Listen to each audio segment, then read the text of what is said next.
বন্ধুরা তোমরা কেমন আছো? আশা করি খুব ভালো আছো, আমিও খুব ভালো আছি। আজকের বাজারে গেছিলাম, এই দেখো কই মাছ আর এই ছোট তেলাপিয়া একসঙ্গে দুটো মাছ নিয়ে এসেছি। কিভাবে রান্না করব চলো তোমরা দেখবে। আমার মাছগুলো নুন হলুদ মাখানো হয়ে গেছে, এখন আমি মাছগুলো ভেজে নেব। কড়াতে আমি তেল দিয়ে দিয়েছি, এখন মাছগুলো দিয়ে দেবো। আমার মাছগুলো সব ভাজা হয়ে গেছে, এখন আমি তুলে নেব। আমি মাছ ভাজার তেলের মধ্যেই একটু কালো জিরা আর একটা শুকনো লঙ্কা দিয়ে দেবো।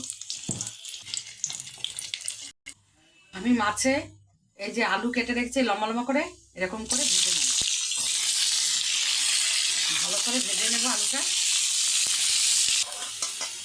এখানে আদা আর একটা পেঁয়াজ আর টমেটো গ্রেট করে রেখেছি দিয়ে দিলাম। কটা কাঁচা লঙ্কা চেরা দিয়ে দিলাম, দিয়ে ভালো করে নাড়ব।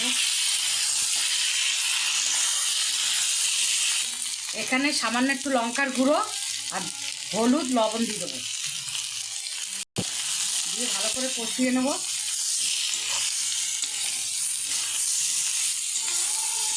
কষানো হয়ে গেছে, এখন আমি টমেটোগুলো দিয়ে দেবো, দিয়ে ভালো করে নাড়াচাড়া করে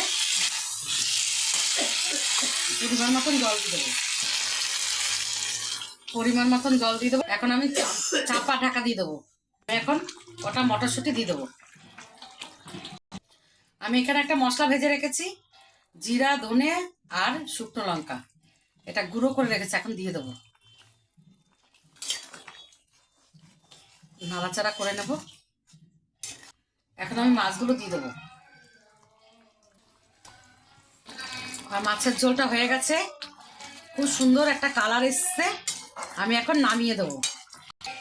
বন্ধুরা আমার তেলাপিয়া আর কই মাছ আলু দিয়ে মটরশুঁটি দিয়ে হয়ে গেছে। তোমরা তো দেখলে আমি কিভাবে রান্না করলাম। ভালো লাগলে একটা লাইক কমেন্ট শেয়ার করে দিও, আর তোমরা এরকম বাড়িতে বানিয়ে খেও।